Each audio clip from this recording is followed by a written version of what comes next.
Buenos días, hermanos. Hoy la Iglesia, día 6 de agosto, celebra la fiesta de la Transfiguración del Señor. Esta fiesta tuvo su origen probablemente en la conmemoración anual de la dedicación de la basílica que se construyó sobre el monte Tabor, junto al valle de Israel, y para conmemorar un hecho milagroso de la vida de Jesús. Cuando Jesús viene de Cesarea de Filipo con sus apóstoles, habiendo Pedro confesado la fe en Jesucristo, tú eres el Hijo de Dios, el Mesías, y Jesús decirle, tú eres Pedro, sobre esta piedra edificaré mi iglesia. Después de ese acontecimiento tan fuerte, tan grande, tan significativo para Jesús y también para los apóstoles, después le anuncia por primera vez la pasión, que el Hijo del Hombre tiene que sufrir mucho, padecer por mano de los hombres, ser matado y al tercer día resucitará.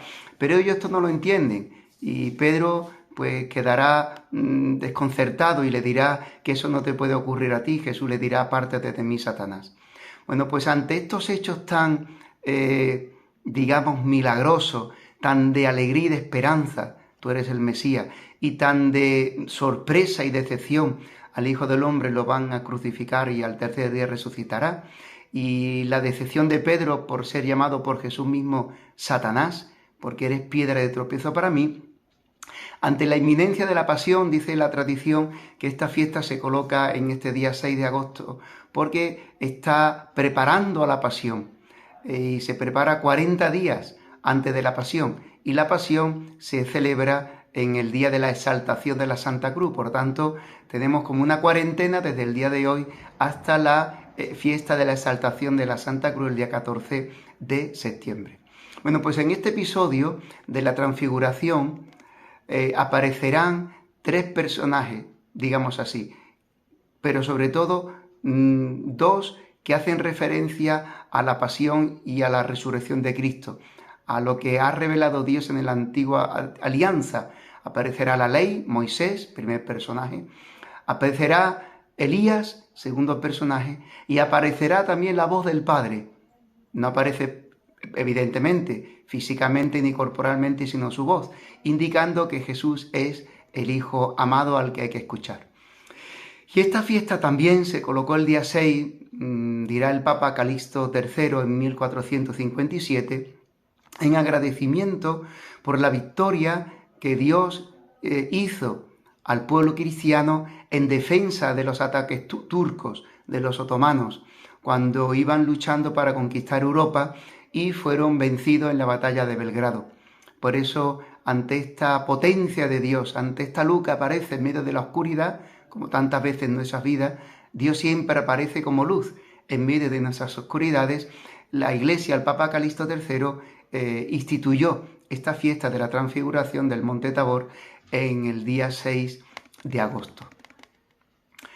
En este relato de la Transfiguración, que hemos dicho que sigue la confesión de Cesarea de Filipo y el primer anuncio de la pasión del Señor, vemos una anticipación de lo que será la resurrección gloriosa de Cristo, porque es como si Jesucristo se quitara su apariencia de carne humana y dejara traslucir quién es en verdad como persona divina, la segunda persona, el Verbo, la Santísima Trinidad.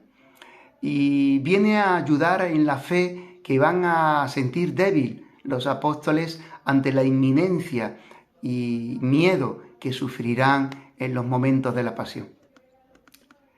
Aparece en este relato, por tanto, no un Mesías que va a ser glorioso para siempre, sino un Mesías que va a padecer.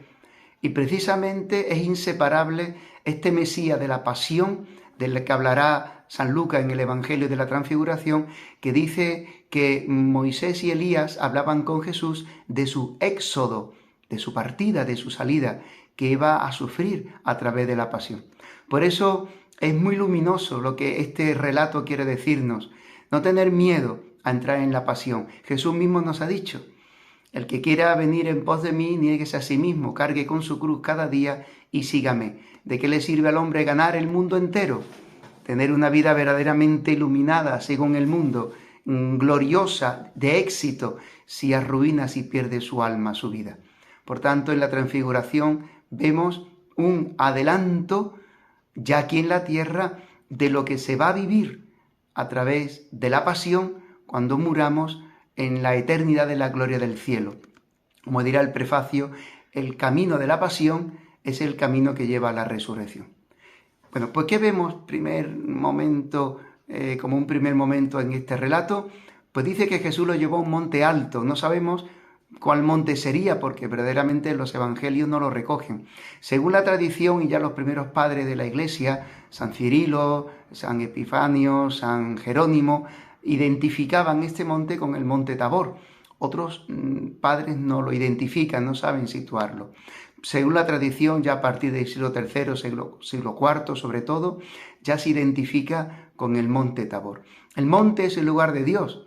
Hay que subir a Dios para encontrarnos con Él. Este es otro aspecto importante, que en el monte Tabor los discípulos ven el rostro de Dios, porque ha dicho Jesús a Felipe, quien me ve a mí, ha visto al Padre. Por tanto, aquí hay muchos aspectos, muchos matices, mucho contenido teológico. De hecho, esta manifestación, esta transfiguración, técnicamente o teológicamente se llama una teofanía, una manifestación, una epifanía de Dios, una manifestación de Dios a sus discípulos. Bueno, pues Moisés subirá al monte y querrá ver el rostro de Dios. También Elías en el Horeb, que es la otra tradición deuteronomística, a que llaman al monte Sinaí o monte Horeb. Jesús sube al monte y allí los discípulos ven a Dios. Cosa impresionante, hermanos, Se transfiguró, es una palabra griega que se dice, se metamorfoseó, se transformó de forma, dejó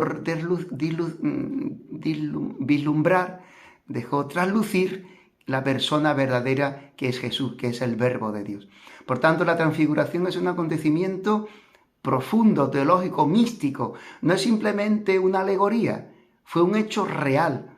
Frente a lo que dicen los racionalistas, sobre todo a partir del siglo XIX, Bultmann, que todo esto son como alegoría para revelar un contenido teológico. No es verdad, son hechos históricos.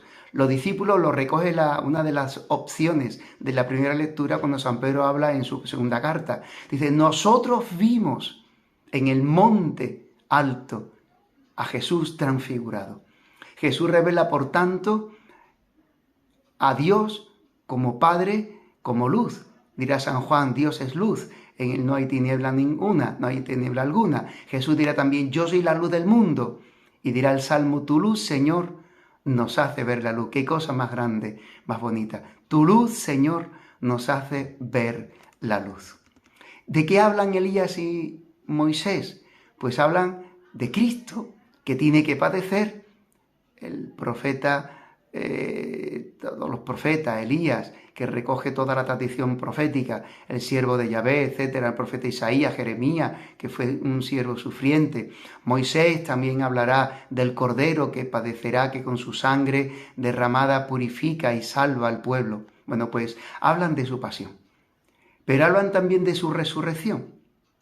Por eso, en la montaña, con Jesús, Moisés puede ver lo que no pudo ver en el Sinaí, al Dios de la gloria.